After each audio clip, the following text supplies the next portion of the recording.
नमस्कार शेतकरी मित्रांनो, जय श्री महाकाल। आज आपण वडझिरे गावी तालुका सिन्नर तुकाराम शेळके यांच्या प्लॉटवरती आलेलो आहे। त्यांनी 108 ही सिजंटाची व्हरायटी लावलेली आहे आणि 108 ही करताना 10 जून 2025 ही त्यांची तारीख आहे। शेतकरी मित्रांनो, व्हिडिओ बनवायचं कारण असं का ही 108 व्हरायटी आहे आणि 6 एकरची लागवड केलेली आहे त्यांनी।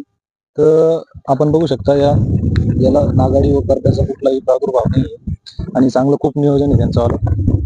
आणि दिंडोरी, नाशिक, पिंपळगाव, बसवंत किंवा निफाड अशा पट्ट्यामध्ये जास्त प्रमाणात 108चं बऱ्या प्रमाणात बुकिंग केलेले शेतकऱ्यांनी। त्याच्यासाठी हा व्हिडिओ आहे का रोगाला कमी बळी दिसते, कारण कंटिन्यू हा प्लॉट लागवड केल्यापासून कंटिन्यू पाऊस होता। आज उघडी भेटलेली आहे, त्यांची आपल्याला गाठभेट झालेली नाही, फक्त फोनवर चर्चा झालेली आहे प्लॉट पाहून घ्या म्हणून। आणि त्यांचे बंधू सुद्धा उघडी भेटल्यामुळे कोबीची फवारणी चालू आहे आणि ते काही कारणास्तव बाहेर आहे।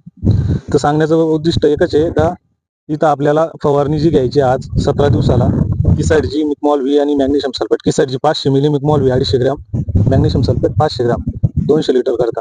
किसाईडची मुळे काय होणार आहे, आपल्याला पानाचा रफनेस वाढणार आहे, झिंक बेस असल्यामुळे वाढ चांगली व्यवस्थित होते। मिकमॉल ही मॉलिब्दोवर आधारित आहे आणि टोमॅटो पिकाला मॉलिब्द हे त्याला गरजेचं असतं, त्याच्यामुळे मॉलिब्डेनम हा कंटेंट गेल्यामुळे चुरडा मुरडा आणि पानं बारीक पडणे, बोकडणे ही जी समस्या येते ते प्रतिबंधक म्हणून काम करतं मिकमॉल व्ही।